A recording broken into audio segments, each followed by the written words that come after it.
I've been doing these Maryland stories now for a minute.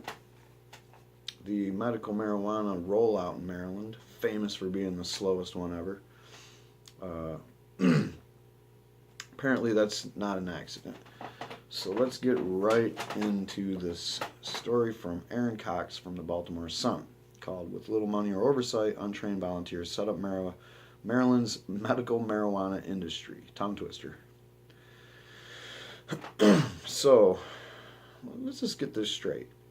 Volunteers with little experience wrote the medical marijuana rules for Maryland. It was literally from scratch, they said. When lawmakers first envisioned a medical marijuana commission, they created a panel of volunteers to look after what was supposed to be a limited program of academic centers dispensing the drug. So they're trying to say that they had a bunch of universities that were going to grow it and research it and then distribute it. Problem is none of them wanted to touch it.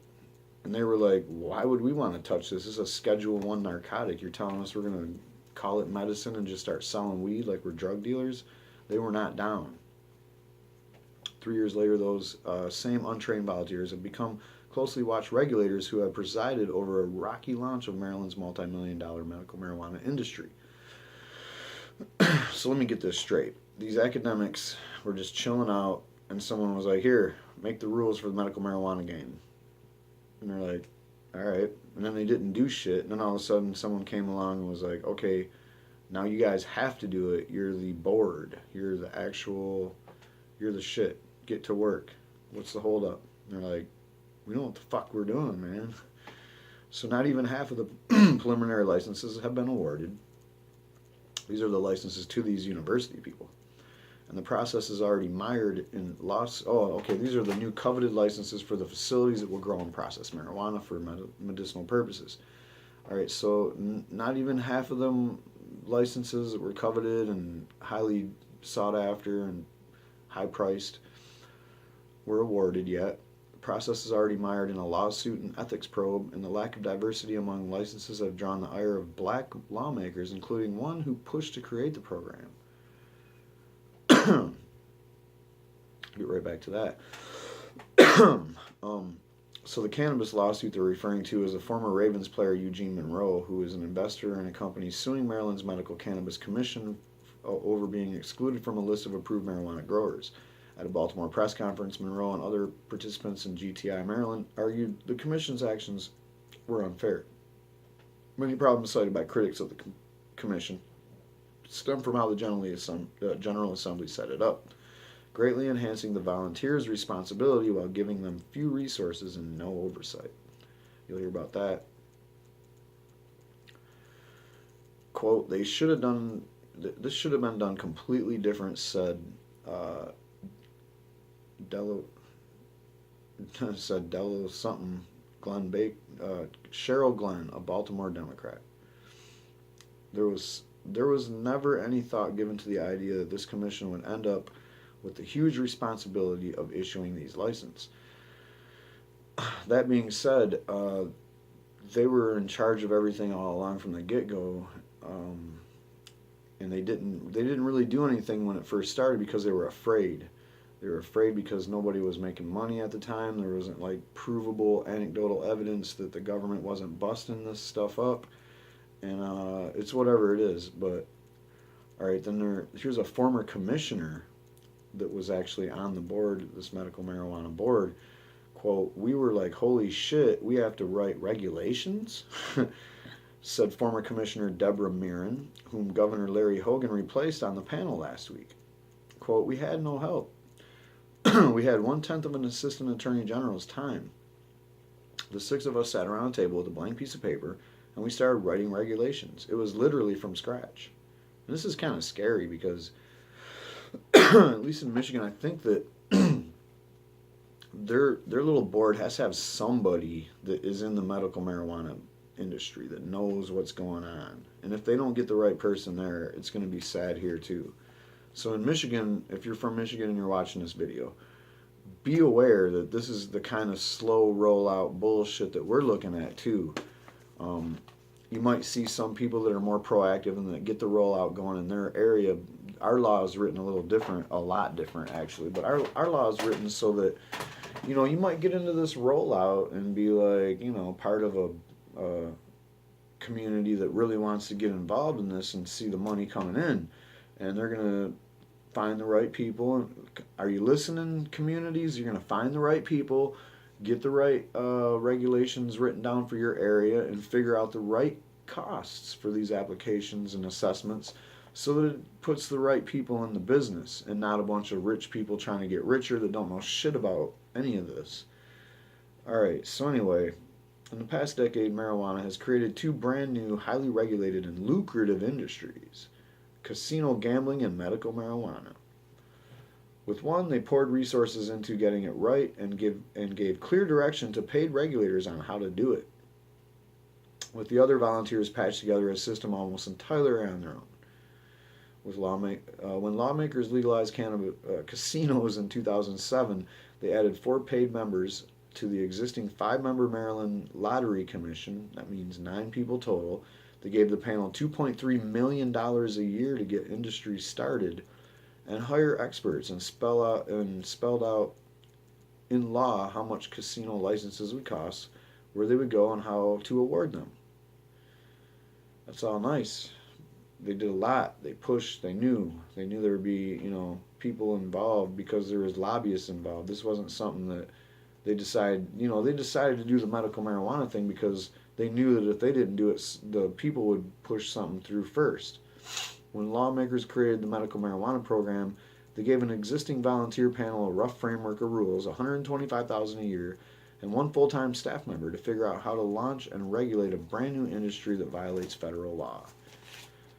And nobody wanted to touch it. They were all like, if we don't do anything, we're still going to get paid, right? And yeah, in most cases, yeah, you're right, in the government especially. So architects of the medical marijuana law said they were pushing for a public policy change and didn't think of it as an economic enterprise that required heavy regulation. I know that they act like that, but the thing is when this law was passed in 2014,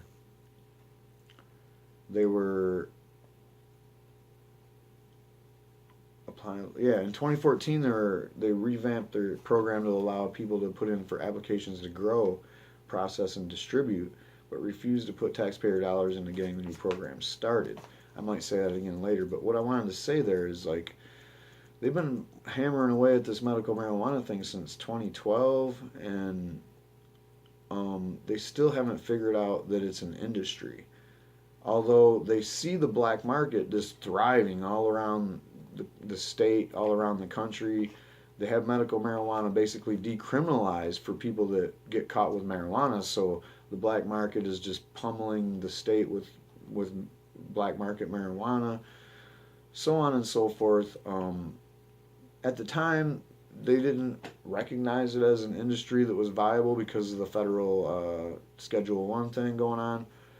But the thing is they were doing themselves a disservice by not even exploring the framework possibilities and trying to work something out so that, you know, they weren't just looking at black market provisions. And safe access was never a consideration, even though that's the excuse they use.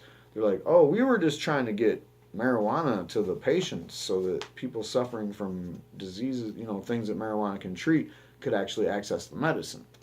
Well, you can't say that unless you say that you know how to set that up, because you're basically saying, you know, we were just trying to be compassionate, but you really weren't, because you weren't actually providing safe access to people.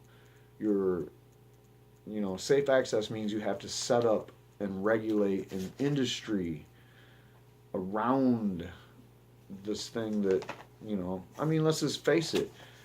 It's either you have a store where people can walk in the door, show their marijuana card, and buy marijuana, or you don't. I mean, it's that fucking simple. Are you fucking trying to tell me this, oh, we didn't know that we had to set up all these no. You're just saying, oh, we just wanted to, the quote is, the economic motive, if it existed, was secondary or tertiary in my mind. This is Jamie Raskin, a Democrat from Montgomery County and a Senate sponsor of the bill. The overriding motivation was to get medical marijuana to really sick people. No, it wasn't. It wasn't if you didn't have the fucking places up and running. And the only way to do that is to write down on a piece of paper what you think that looks like and to make rules about it. That's what it's about. It ain't that fucking complicated, man. This country is we the people, and we the people are smart enough to do this shit. We got these lawmakers in place that can't even handle fucking regulating a medical marijuana industry. This rollout is taking so long, they might as well just fucking just say, you know what, it's all legal until we get this shit right. Because anybody that gets arrested has a great reason to not go to jail at this point. In Maryland, it's ridiculous, Maryland. Get your shit together. It's their responsibility to either set up an industry or rely on black market sales, rely on black market smugglers, rely on black market everything. It's just like any kind of decriminalization. So keep that in mind, and then listen to this quote again. The overriding motivation was to get medical marijuana to really sick people. The economic motive, if it existed, was secondary or there's no economic motive. You're not saying, whoa, we wanted to get the marijuana to people. What are you trying to say? You're going to set up a big warehouse and grow a shitload of weed and just give it away?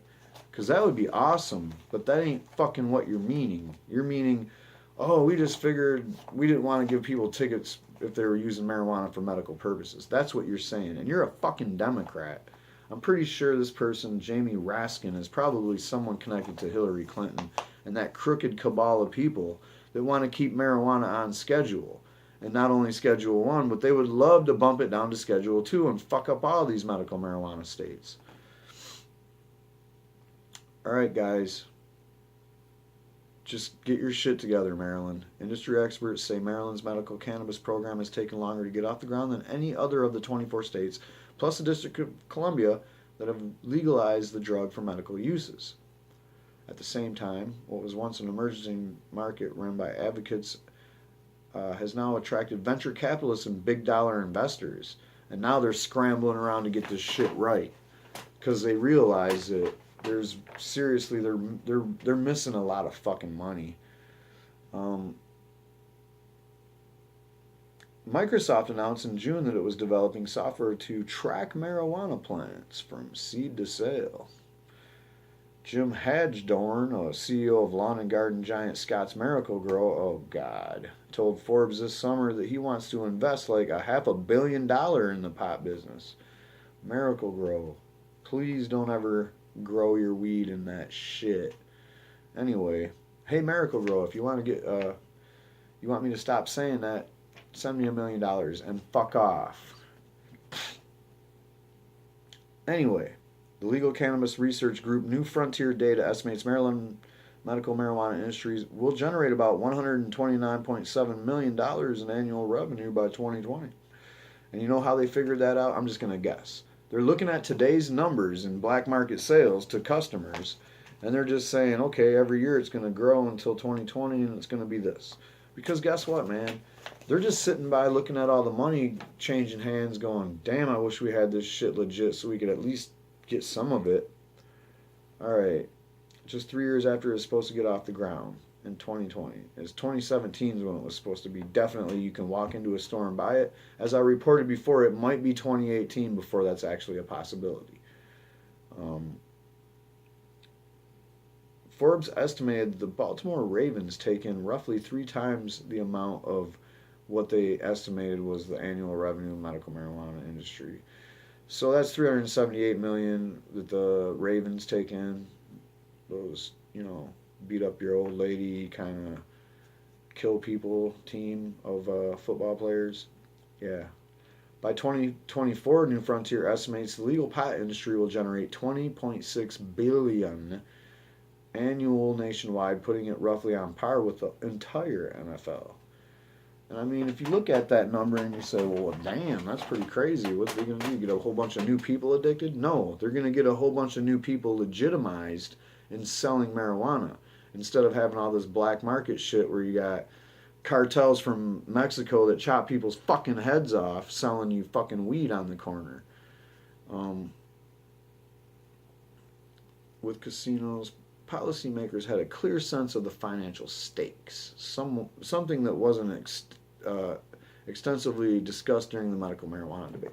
So what you're saying is that casinos are generating millions of dollars, robbing people blind, and fucking them over and making them addicted to gambling, and fuck them. We're not even going to talk about that. We're just going to say, oh, casinos, we know that shit makes a shitboat full of money rolling every day, so let's get that regulation figured out. We don't want anything slipping there. We don't want a single dollar slipping through the crack. Meanwhile, with the marijuana, they're like, fuck it, man. We just ain't going to bust the patients in the black market to blow it up. Who cares? Make it big. It's really hypocritical, man. And none of it has anything to do with safe access to patients.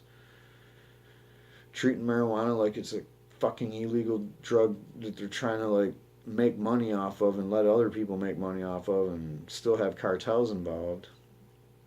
There was a widespread understanding of how lucrative the casino industry would be and how sophisticated the operators were, said Matthew Gallagher, who was part of Governor Martin O'Malley's senior staff when casino gambling was approved. That framed a lot of thinking on and how to set up the regulatory structure.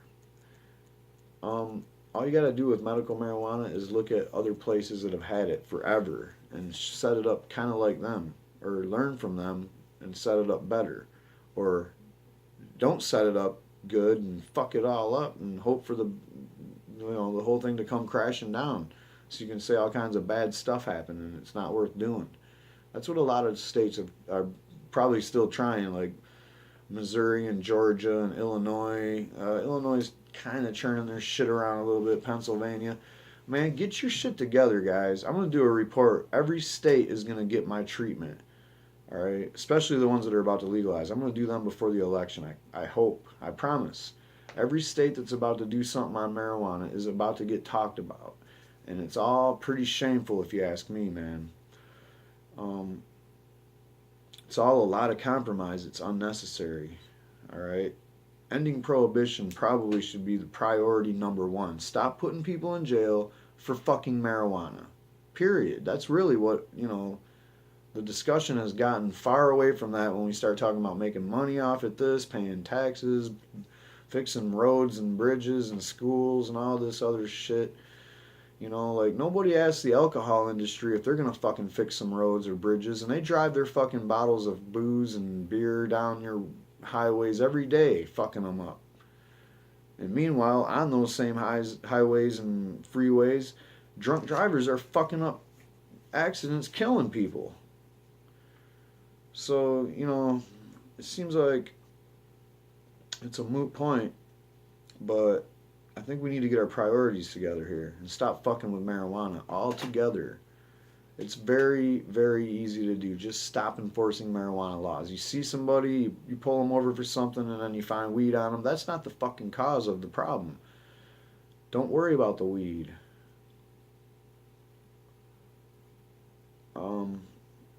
So the commission, the law called for a group. Let's rewind. Marijuana's legislator first approved medical marijuana in 2013. So when I said 2012, I might have said 2012 or 13. It's 2013, but allowed only academic centers to grow and dispense the drug. It was an arrangement that theoretically could have put the university's federal funding in jeopardy. The law called for a group of 16 stakeholders and developed regulations to oversee the process and designated spots on the commission for patient advocates, pharmacists, nurses, doctors, and law enforcement, none of which wanted to get involved with this shit.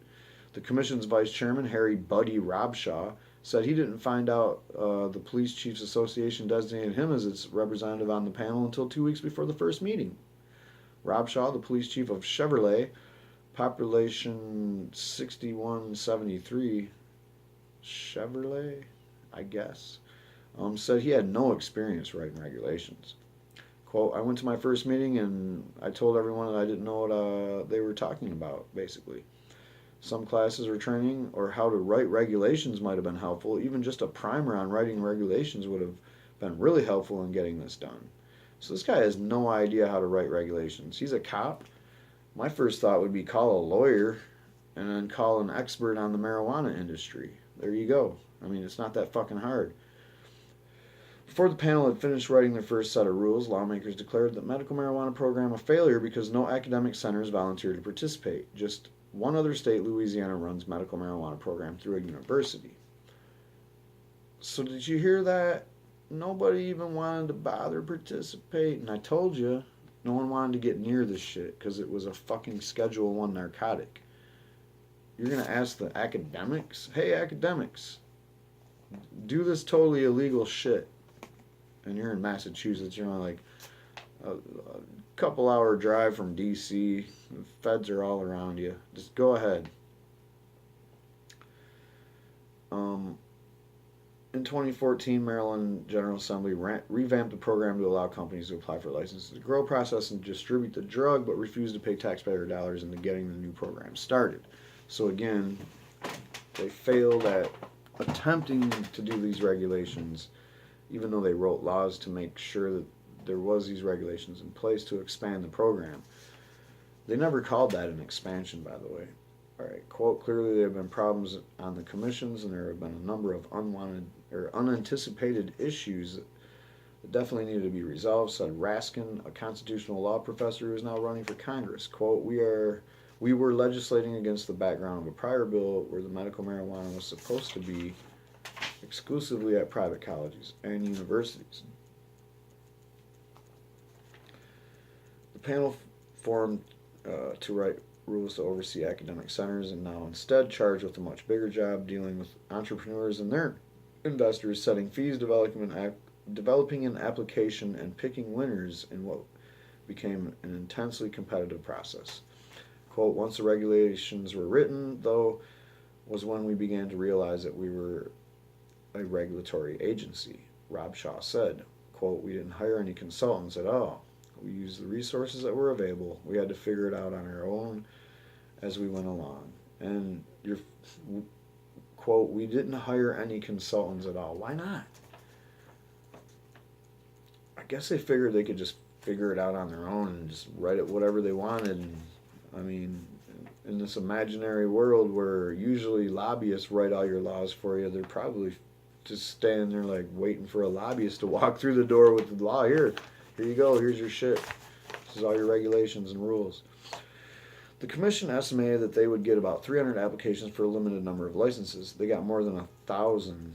Matter of fact, over 1,100. Industry experts say the intense interest was driven by simple economics, since the program limits the supply of marijuana but created a potentially broad base of demand. The law has limited growing licenses to 15, but allows a wide range of ailments to be treated with marijuana and a range of medical providers to recommend it. The crush of applications delayed the program by months and increased the cost of reviewing them nearly fivefold. Commissioners have decided to create a double-blind system to grade and rank applications, and they hired a regional economic studies institute at Townsend University to recruit outside experts to review and rank the applications. So they didn't want to hire any outside experts to figure out how to regulate their industry and shit and set it up. But once they have all these applications pouring in, they have no problem hiring someone to like look through the applications. Doesn't make sense. Quote, the legislature put a pretty low limit on the very valuable license, and then they ask a bunch of volunteers to decide who gets them, said Kate Bell, legislative analyst for Marijuana Policy Project, one of the country's most prominent advocacy organizations for legalizing the drug. I use them a lot, cover them a lot, get some repertoire with them later on down the line. I don't think they felt qualified to do that, she said, so they outsourced it to a group, which outsourced it again. The process led two companies who didn't receive preliminary grower's license to file a lawsuit. GTI Maryland and Maryland Cultivation and Processing say the commission improperly bumped them out of the winning group as ranked by RSEI.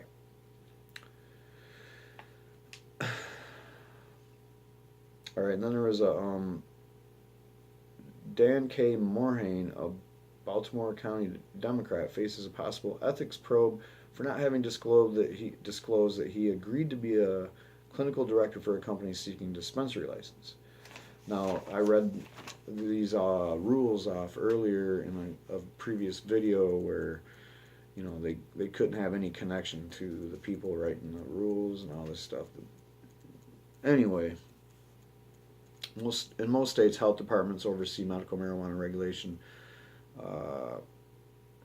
Other medical professionals in Maryland are overseen by volunteer boards.